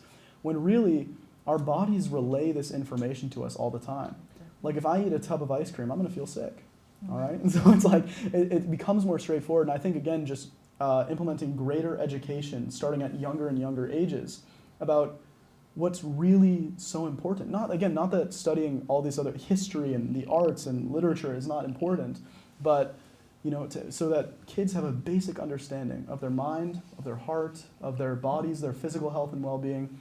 I think the Buddha said, health is the greatest wealth, which is if you don't have your health, you have very, very little, And so, yeah, for me in my journey, it's been a constant thought and a constant study, experimenting with new types of exercise and, like I said, weird foods and new types of things and trying new diets, trying intermittent fasting and small meals, bigger meals, and I don't have an answer to just say right now, like, oh, everyone should do this. But what I will tell anyone here listening, or anyone who might be listening on the live stream, is to just listen to your own body.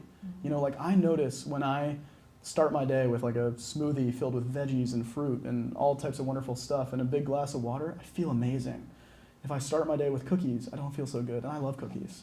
So it's tough. It's tough. But just pay attention to how you're feeling, right? Your feelings, your emotions, like I said, are information in motion. And that even goes with our physical bodies. Your cells, your body, it's such an intelligent mechanism. It beats your heart, it digests your food, it does all these things without you even needing to think about them. Like I don't have to tell you digest your food. Your body does it automatically. It repairs itself, So it's a brilliant mechanism, and I think we need to learn how to listen to it. Yeah, I think you believe that in order to love another, you have to love yourself. I would say so. I think it's a two-way street that you can't even make a distinction on. Because I think the moment you start loving other people, you come to find the place in yourself that's love. And the moment you start to love yourself, you have the urge to love other people. So I think it's not selfish. I don't think it's selfish. I think, finding that state of love and well-being within you is especially if you do it with the intention of being of service to other people, it's one of the greatest acts of service that you can do. When you cultivate an environment within you that allows other people to feel open and creative and safe, what an act of service that is. And it also starts to benefit you. And it's kind of the other thing too, which is also the moment that you start loving others, it kind of pulls that love through you and out of you, because the only way you can give something is if you already have it. So when you start to spread love and give love, you start to awaken to the fact that you are love. And so I think it's a two-way street. It's absolutely not selfish to care about your own well-being, because then you become an amazing environment for other people. But it's also, in that same time, it's so funny how, when you give and serve other people, what a happy state that is for yourself. Right? I think it's just, there's not even a distinction there. Love is just love. It loves expressing itself. So whether it's this inner well-being that we're taking care of through exercise or meditation or anything like that, or studying of ideas from masters of wisdom or whatever it is, and reading and learning, or if we're giving love to other people, engaging in service projects, or uplifting a friend, or being a listening ear for someone, it just goes around. It's not like my joy and your joy, it's just joy. It's not my love and your love, it's just love. Right? So yeah, but yes, love yourself. Love yourself. Care about yourself. Yes. Ryan, we see a lot of the politics of resentment, whether it's resenting what one hasn't been given, or resenting almost what has been given to someone, and a lot of polarization in society where people aren't talking to each other, and a lot of emotion. So you've been speaking a lot about love, but certainly there is also, on one hand, the need to do social action to relieve injustice, but on the other hand, not to get so resentful that one doesn't look at some of the defects in oneself. And I'm just wondering if you've thought about this and have any thoughts about it. I've thought about this quite a great deal. I love this quote from Ram Dass, and he says, so many people go to peace rallies so full of hate. They're so excited to spread peace. They go there and they're so full of hate at the injustice, right? And the only way that you create peace is with peace. The only way you create love is with love. And so, I think it'd be wise to study some of the greatest, activists and people like Martin Luther King and Gandhi, and these individuals who preached nonviolence and love and compassion and understanding, even of their perceived enemies, right? To look at these people who were able to, amidst such a state of distress, keep their hearts open.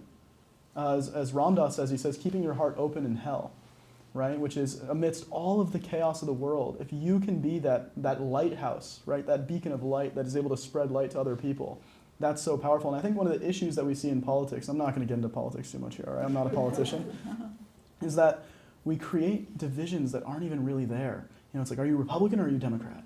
Are you pro this or against this, right? It's so black and white, and really, it's not black and white. We're all human beings trying to figure it out. All of us deep down, at least this is what I've come to, really do want the best for each other and for the world. And those who don't are usually the ones in the most pain. Hurt people hurt people. So I think just I think also just not being so quick to judge, right? One of the marks of being a really great philosopher is you have to constantly be willing to be wrong, right? When I was on my journey of self-experimentation, I had to try something and admit when it was totally wrong, and then get up and try again, and get up and try again. And so we got to not be afraid of making mistakes, but just always come from that intention of how can I love? How can I love? Love myself, but also spread love to others and compassion, right? How can I even love my enemies, my perceived enemies, people who are spreading hate? Because you can't get rid of hate with more hate. You can only get rid of hate with love.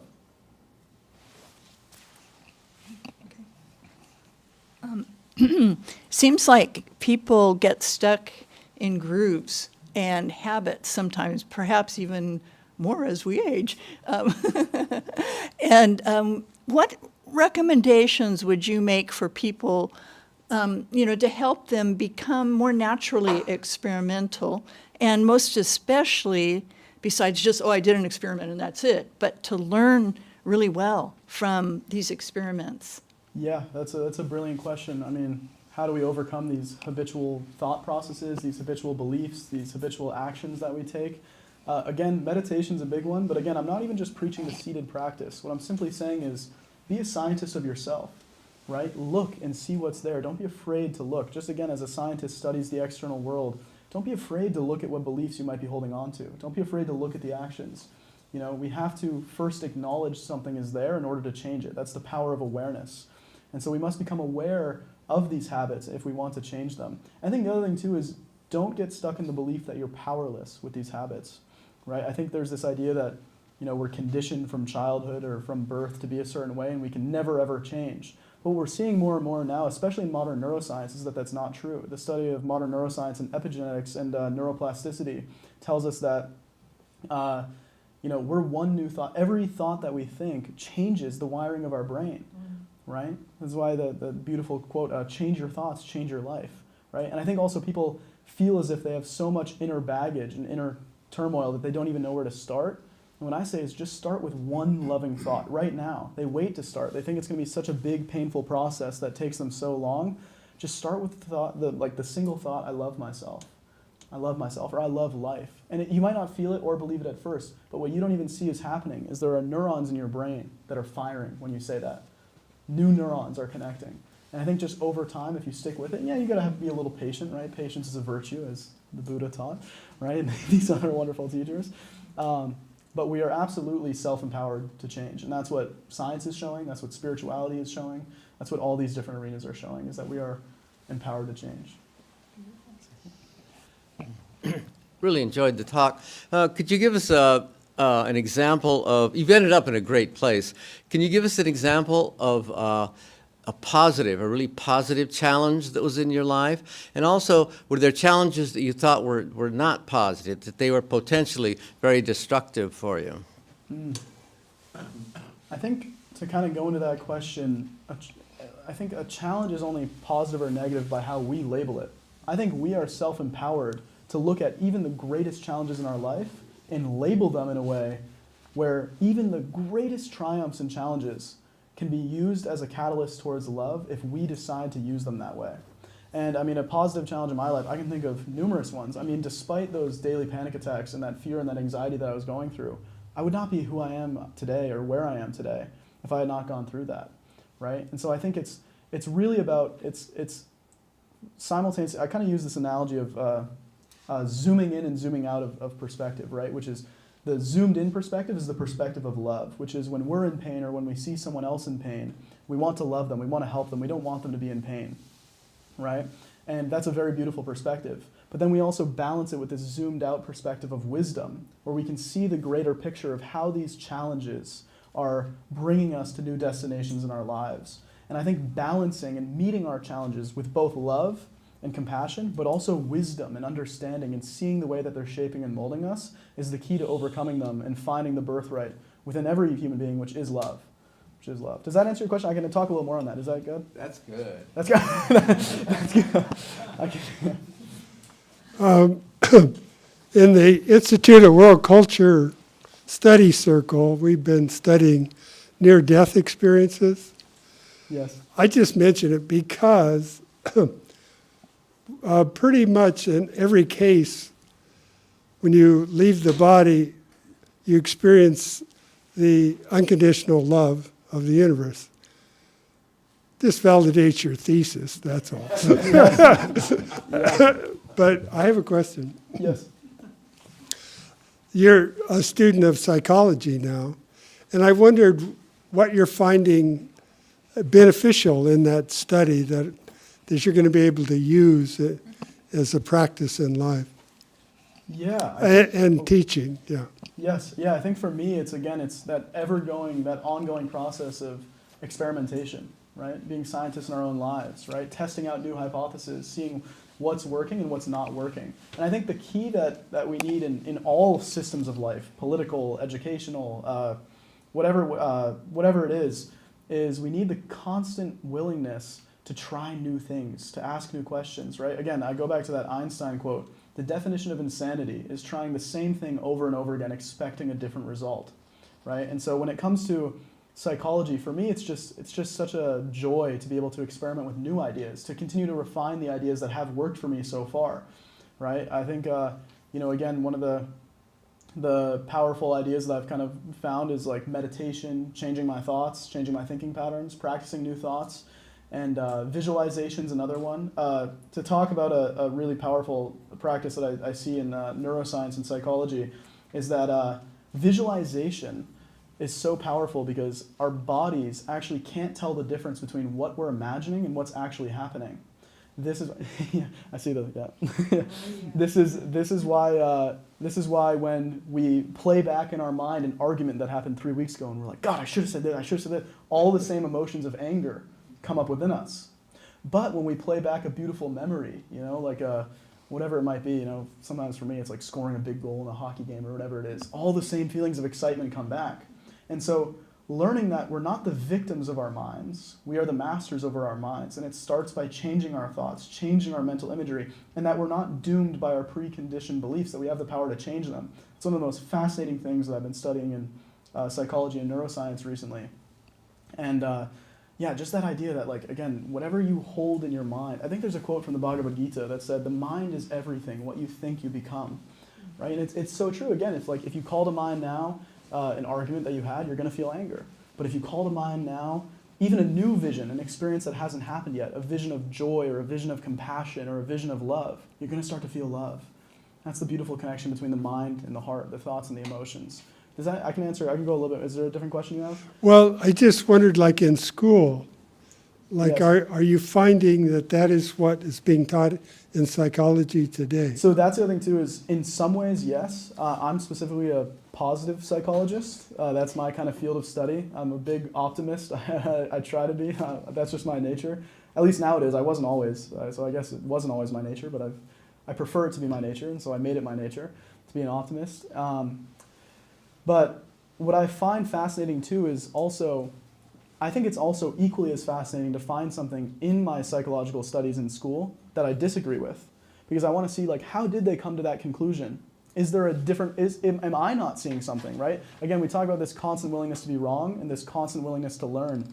And that's something that I'm learning too, which is if I'm learning something about, like the field of psychology, even seeing things that I disagree with is helping me become clearer and clearer on the actionable steps and tools that might really help promote change in people's lives. And I also love what you said about near-death experiences. That's a very fascinating phenomenon that I've studied and looked into quite a lot. And there seems to be that common theme, and it's why you hear me use the word love so much, is because people from all backgrounds, no matter what their prior religious or spiritual or philosophical beliefs were, when they have these near-death experiences or these spiritual experiences, all of them use that word love. All of them. It doesn't matter if they're old or young or where they're coming from. It's just love, love, love just keeps coming up again and again. And so, yeah. It's beautiful. Yeah, and many choose the golden rule to live by after the experience. Yes. Well, you already have mentioned, but I was wondering whether you could say more, because you did mention about the problem of, in our culture, of emphasizing the negative, constantly negative, Yes. or emphasizing diseases. Everything that happens is always connected with disease, to cure, even science, to whatever you want, always disease. Can you mention something about the importance of emphasizing the positive health? Not to say you increase, but that attitude, Yes. dominating attitude, in terms of which you can look at all the diseases and so on. Yes, no, one of the fascinating things that I've been learning about in the science of epigenetics is that when we change our internal state, we actually have the power to change our gene expression, which is there have been studies done with, there's a wonderful teacher, and again, I'm not a full-time genetic scientist, so don't ask me all kinds of fancy terms, I'm not going to know them, but Dr. Joe Dispenza, he wrote a book called Becoming Supernatural. It's a New York Times bestseller, where he had people go into meditation who were dealing with cancer even, dis-ease, terminal illnesses and stuff like that. And they started to create a radical change in consciousness. They started to meditate daily on thoughts of gratitude and healing and love.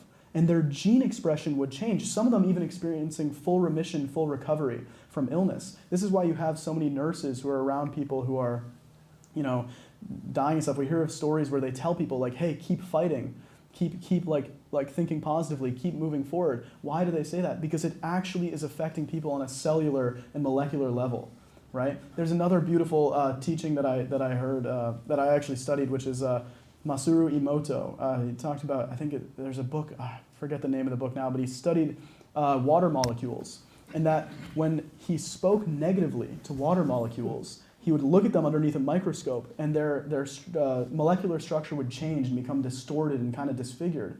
And when he said things like, I love you, you're amazing, and so he cast these kind of emanations, as a Buddhist might say, or these vibrations towards the water, the crystalline structure of the water actually started to appear symmetrical and beautiful and change. And if you think about that, our bodies are 70% water. So what is it that we're saying to ourselves? What are the thoughts and the beliefs that we're holding on to within ourselves? It's affecting us on a molecular level. Brings me back to another quote that I love so much, and anyone who's talked to me before probably hears me oversay it, which is, where attention goes, energy flows. And that's why it's not that we should turn away from the problems or the challenges that we're facing as a society and in the world, but we should acknowledge them and then use them as catalysts towards our solutions.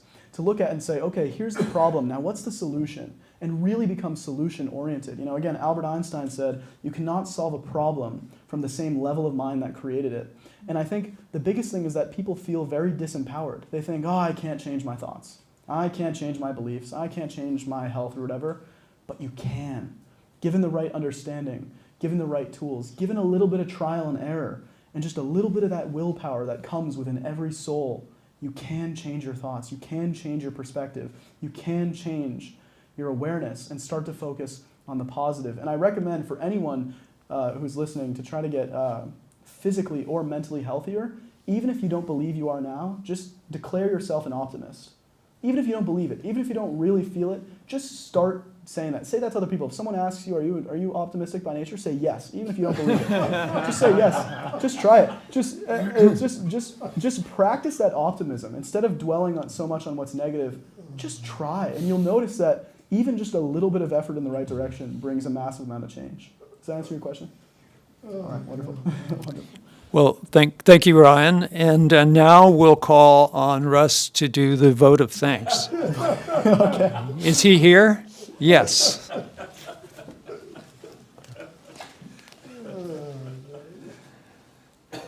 So I'll be going over there, but that was a beautiful job. Thank you so much. So in hockey, there's something referred to as a hat trick. No, that doesn't mean you wear a special kind of hat. It means 3 goals in a game. Did you ever make a hat trick?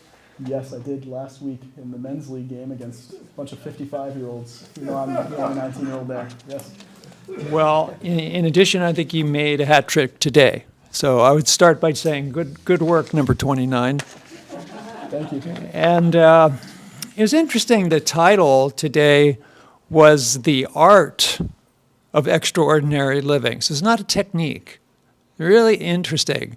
You can do these steps or those steps, but there was a sort of quest quality to what we were discovering today. And it reminded me of 3 people. Thoreau, because of the transcendent element, Kobe Bryant because of like just the sheer work and will, and the 1984 Olympic team that, as you all will recall, beat the Russians in the gold medal round. One of the most fantastic games in history, I would say. So let's look at that for a moment. If we think of Thoreau, Thoreau affirmed the whole idea that to be human is to quest and to search. And in his case, went to the pond and lived simply for a year so that he could find what was there. He didn't try to cover things over, but who am I and what does life mean? And so he sort of like rang this bell of like the American transcendentalist. This is who we are. This is what we do. We're brave and we're strong and we're noble. And he said, I went to the woods because I wished to live deliberately, to front only the essential facts of life and see if I could not learn what it had to teach and not, when I came to die, discover that I had not really lived at all. So in doing that, this sort of like quest to know thyself ran like Ariadne's thread through the whole sort of theme of things, that it's not a matter of just knowing your personal self, but knowing your transcendental self, something above and beyond. And also, so many people who self-quest get sort of snagged and obsessed with themselves. But Ryan said, if we think of others, if we love others, if we look for the good in others, and if we're optimistic, it's only there that we'll actually find ourselves. Secondly, Kobe Bryant. People who are truly gifted, others will often say, well, you're just born this way, you were gifted. But if you read Mamba Mentality, he does like 3 2-hour workouts a day, starting like really early in the morning and working on all aspects of his being and gain to blend his mind, his body, and his spirit, which was mentioned in the talk. And so he merited that extraordinary ability, and that the hard work can't be shuffled off. It's necessary to raise the big questions, but also to work really hard on it. And then the last point that we'd like to make has to do with the 1984 Olympic game. Nobody thought the Americans would beat the Russians. They were great. They had all these players in the NHL, and the Americans were a bunch of ragtag characters, but splashed onto the ice and actually defeated the Russians out of sheer spirit, sheer will, sheer optimism that we can actually beat the Russians, and did. And probably the greatest theme that ran through Ryan's talk today was anything is possible if you dream in that particular directions. And our character is defined by the kind of thoughts we have, the dreams we have. It affects the interconnectedness of life. So he put energy in motion today in a way that we rarely see, and that inspired us all to try to do the same. So good work, number 29. Thank you.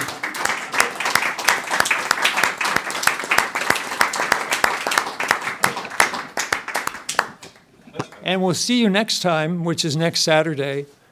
Robert, can you remind us what we have next Saturday? Dr. Barry Bittman. Don't forget the mic, Robert. Yes, next Saturday.